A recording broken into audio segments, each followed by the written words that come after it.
शांति। आज 11 नवंबर। बाबा कहते, मीठे बच्चे, तुम अभी वर्ल्ड सर्वेंट हो। तुम्हें किसी भी बात में देह अभिमान नहीं आना चाहिए।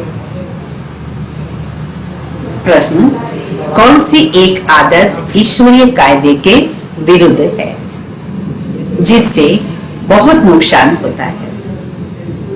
उत्तर, कोई भी फिल्मी कहानियां सुनना, पढ़ना, नॉवेल्स पढ़ना, यह आदत बिल्कुल बेकायदे है।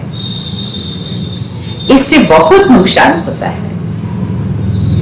बाबा की मना है, तुम्हें ऐसी कोई किताबें नहीं पढ़नी है।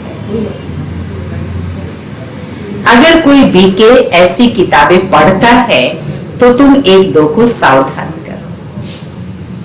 खुद नहीं पढ़नी है और दूसरा कोई पढ़ता है तो सावधान करो। ऐसा नहीं पढ़ने देते रहो। आज गीत है, मुखड़ा देख ले प्राणी जरा दर्पण में। ओम शांति। मीठे मीठे रूहानी बच्चों प्रति बाप कहते हैं, अपनी जांच करो।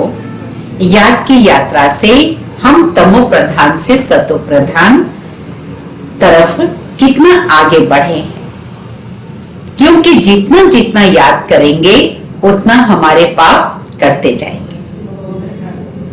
अब ये अक्षर कहां कोई शास्त्र आदि में लिखे हुए हैं? क्योंकि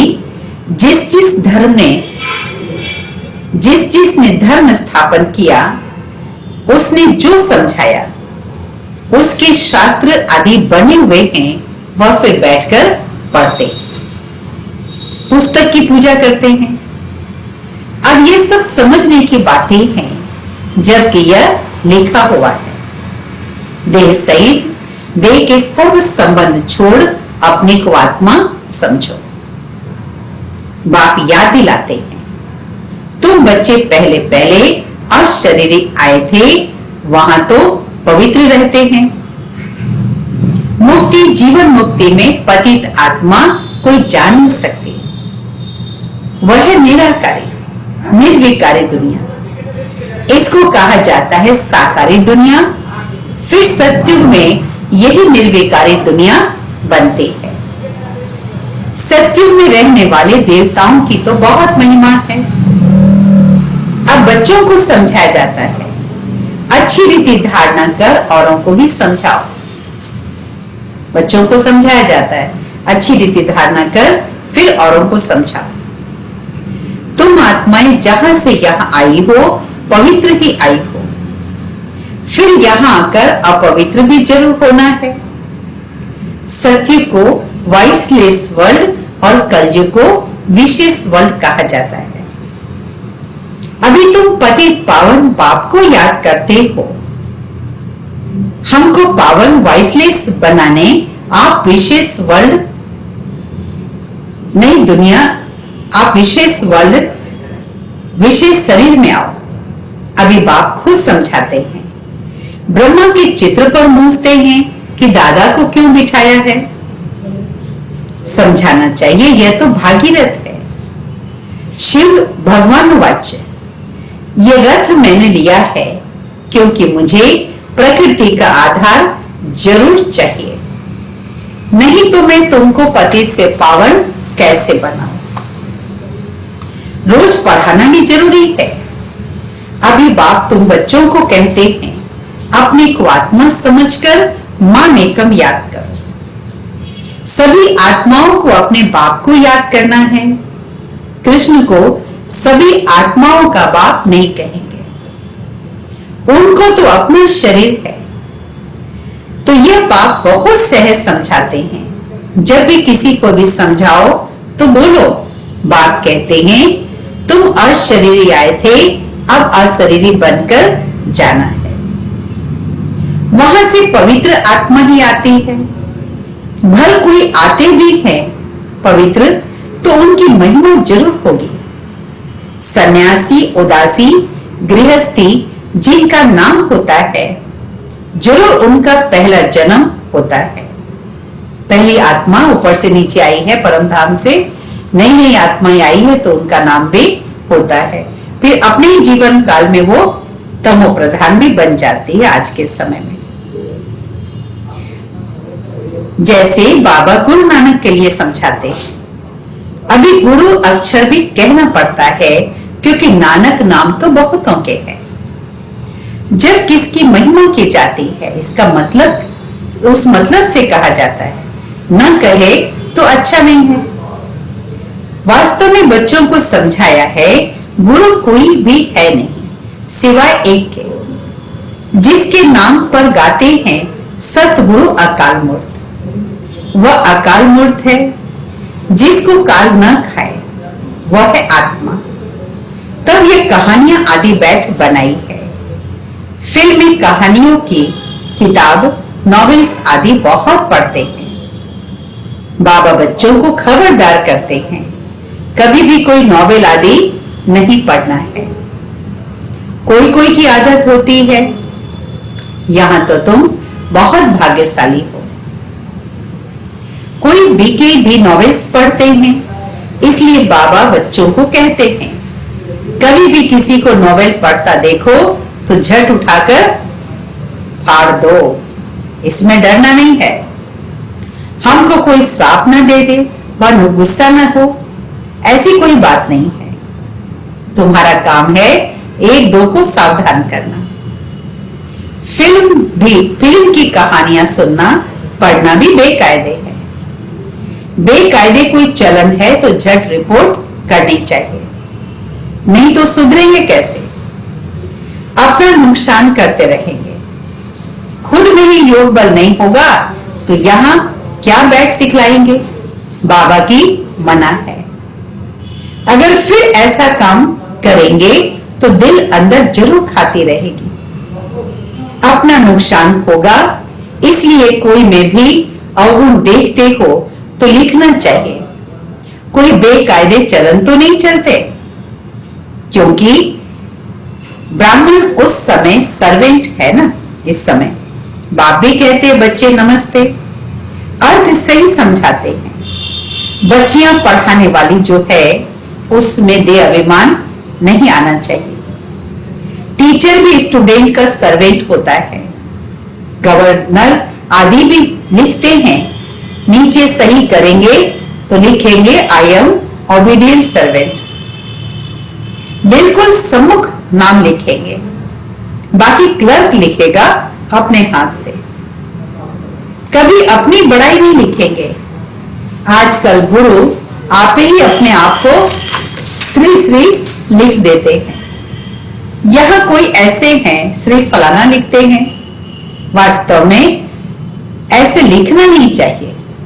न फीमेल श्रीमती लिख सकती है। श्रीमत तब मिले जब स्वयं श्री श्री आकर श्रीमत दे। तुम समझा सकते हो जरूर कोई की मत से यह देवता बनते हैं। भारत में किसको भी यह पता नहीं है कि यह इतना ऊंच विश्व के मालिक कैसे बने। अभी तुमको यही नशा चढ़ना चाहिए। यह एम ऑब्जेक्ट का चित्र सदैव छाती से लगा रहना चाहिए। किसको भी बताओ, हमको भगवान पढ़ाते हैं जिससे हम विश्व का मालिक बनते हैं। बाप आए हैं इस राज्य की स्थापना करने। इस पुरानी दुनिया का विनाश सामने खड़ा है। तुम छोटी छोटी बच्चियां तोतली भाषा में किसको भी समझा सकते हो। बड़े बड़े सम्मेलन आदि होते हैं, उनमें तुमको बुलाते हैं। यह चित्र तुम ले आओ और बैठकर समझाओ। भारत में फिर से इन्हों का राज्य स्थापन होता है। कहां भी भरी सभा में तुम समझा सकते हो। सारा दिन सर्विस का ही नशा चढ़ना चाहिए। भारत में इनका राज्य स्थापन हो रहा है। बाबा हमको राजयोग सिखा रहे हैं। शिव भगवान वाच्य, हे बच्चों, तुम अपने को आत्मा समझ मुझे याद करो तो तुम यह बन जाएंगे 21 पीढ़ी के लिए। दैवी गुण भी धारण करने हैं। अभी तो सबके आसुरी गुण है, श्रेष्ठ बनाने वाला तो एक ही श्री श्री शिव बाबा है। वही ऊंच तेऊंच बाप हमको पढ़ाते हैं। शिव भगवान वाच्य मन मना भव। भागीरथ तो मशहूर है। भागीरथ को ही ब्रह्मा कहा जाता है, जिसको महावीर भी कहते हैं। यहां दिलवाड़ा मंदिर में बैठे हुए हैं ना। जैनी आदि जो मंदिर बनाने वाले हैं वह कोई जानते थोड़ी हैं। तुम छोटी छोटी बच्चियां कोई से भी विजिट ले सकते हो। अभी तुम श्रेष्ठ बन रही हो, यह है भारत की एम ऑब्जेक्ट। कितना नशा चढ़ना चाहिए, यहां बाबा अच्छी रीति नशा चढ़ाते हैं। सब कहते हैं हम लक्ष्मी नारायण बनेंगे, राम सीता बनने के लिए कोई भी हाथ नहीं उठाते। अभी तो तुम बनते हो अहिंसक क्षत्रिय। तुम अहिंसक क्षत्रियों को कोई नहीं जानते, यह भी तुम अभी समझते हो। गीता में भी अक्षर है मन मना भव। अपने को आत्मा समझो, यह तो समझने की बात है। कोई भी समझ नहीं सकते। बाप बैठ बच्चों को शिक्षा देते हैं, बच्चे देही अभिमानी भव। यह आदत तुम्हारी फिर 21 जन्म के लिए चलती है। तुमको शिक्षा मिलती ही है 21 जन्मों के लिए। बाबा घड़ी घड़ी मूल बात समझाते हैं कि अपने को आत्मा समझो। परमात्मा बाप बैठ आत्माओं को समझाते हैं। तुम घड़ी घड़ी देह अभिमान में आ जाते हो, फिर घर बार आदि याद आता रहता है। यह होता है। भक्ति मार्ग में भी भक्ति करते करते बुद्धि और तरफ चली जाती है। एक टिक सिर्फ नौना भक्ति वाले ही बैठ सकते हैं, जिसको तीव्र भक्ति कहा जाता है। एकदम लीन हो जाते हैं। तुम जैसे याद में बैठते हो तो कोई समय एकदम अशरीरी बन जाते हो। जो अच्छे बच्चे होंगे वही ऐसी अवस्था में बैठेंगे। देह का भार निकल जाएगा, अशरीरी हो उस मस्ती में बैठे होंगे। यह आदत पड़ जानी चाहिए। सन्यासी है तत्वज्ञानी व ब्रह्म ज्ञानी। वो कहते हैं हम लीन हो जाएंगे। यह पुराना शरीर छोड़ ब्रह्म तत्व में लीन हो जाएंगे। सबका अपना अपना धर्म है। कोई भी दूसरे धर्म को नहीं जानते, कोई भी दूसरे धर्म को नहीं मानते। आदि सनातन देवी देवता धर्म वाले भी अभी तमो प्रधान बन गए हैं। गीता का भगवान कब आया था, गीता का युग कब था, यह भी कोई नहीं जानते। तुम जानते हो इस संगम युग पर ही बाप आकर राजयोग सिखाते हैं। तमो प्रधान से सतो प्रधान बनाते हैं। भारत की ही बात है। अनेक धर्म भी थे जरूर, गायन भी है। एक धर्म की स्थापना और अनेक धर्म का विनाश। सतयुग में था एक धर्म, अभी कलयुग में है अनेक धर्म। फिर एक धर्म की स्थापना होती है। एक धर्म था अभी नहीं है, बाकी सब खड़े हैं।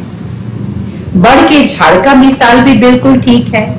फाउंडेशन है नहीं, बाकी सारा झाड़ खड़ा है। वैसे इसमें भी देवी देवता धर्म है नहीं।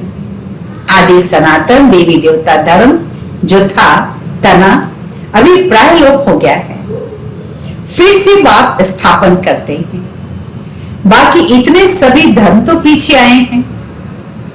फिर चक्र को रिपीट जरूर करना है, अर्थात पुरानी दुनिया से नई दुनिया जरूर होनी है। नई दुनिया में इन्हों का राज्य था। तुम्हारे पास बड़े चित्र भी हैं, छोटे भी हैं।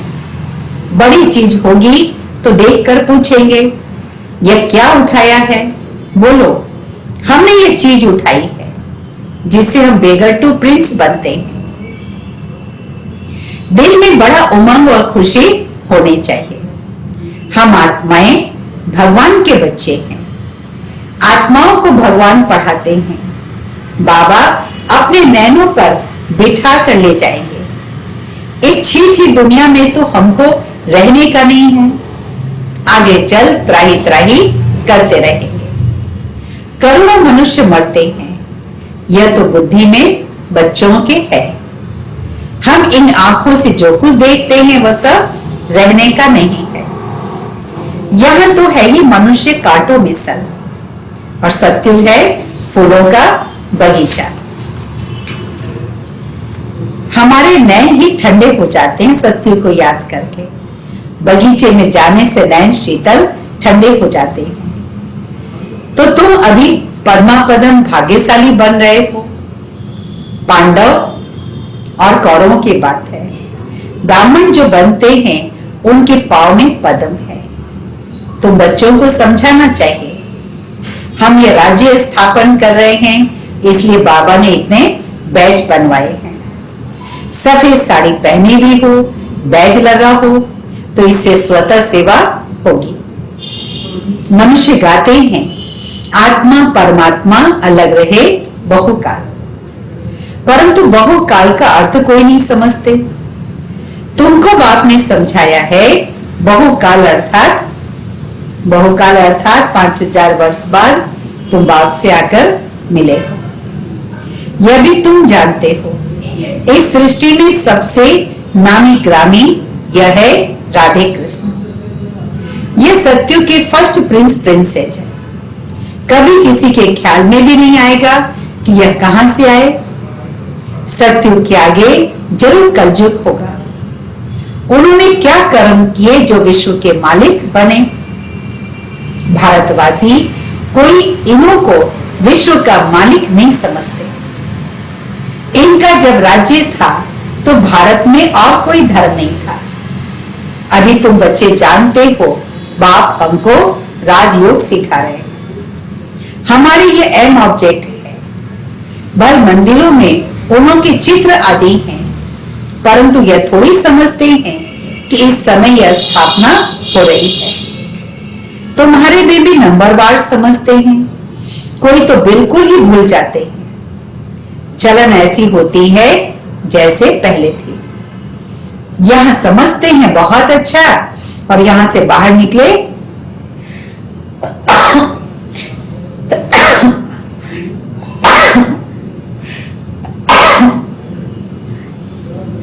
यहां समझते बहुत अच्छा और बाहर निकले खलास। सर्विस का शौक होना चाहिए। सबको यह पैगाम देने की युक्ति रचे। मेहनत करनी है, नशे से बताना चाहिए। शिव बाबा कहते हैं, मुझे याद करो तो पाप कट जाएंगे। हम एक शिव बाबा के सिवाय और किसी को भी याद नहीं करते। अच्छा, मीठे मीठे सिकिल दे बच्चों प्रति माता पिता बाप दादा का याद प्यार और गुड मॉर्निंग। रूहानी बाप की रूहानी बच्चों को नमस्ते। रूहानी बच्चों की रूहानी बाप दादा को याद प्यार गुड मॉर्निंग, नमस्ते नमस्ते नमस्ते। धारणा के लिए मुख्य सार। पहले पॉइंट, एम ऑब्जेक्ट का चित्र सदा सामने रखना है। नशा रहे कि अभी हम श्रीमत पर विश्व का मालिक बन रहे हैं। हम ऐसे फूलों के बगीचे में जाते हैं जहां हमारे नैन ही शीतल हो जाते हैं। दूसरे पॉइंट, सर्विस का शौक बहुत बहुत रखना है। बड़े दिल व उमंग से बड़े बड़े चित्रों पर सर्विस करनी है।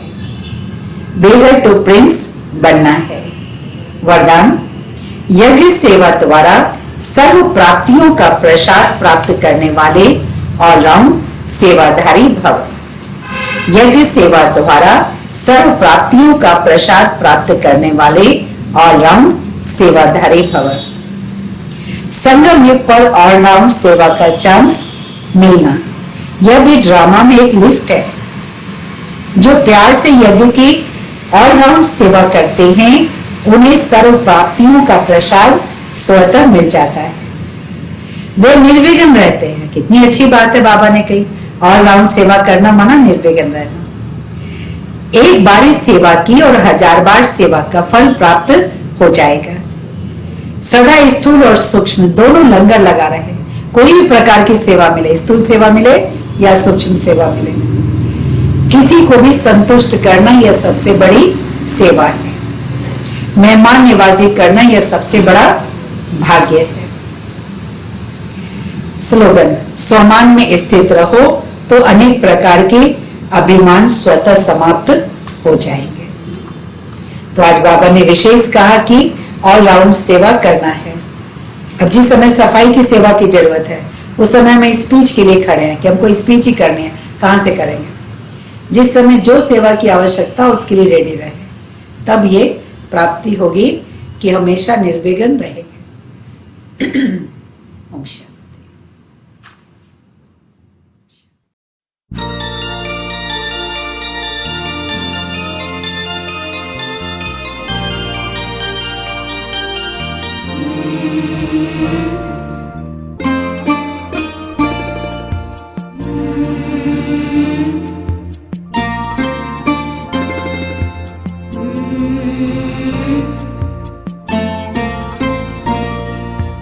अपनी अनंत किरणें पाए सा पसारे,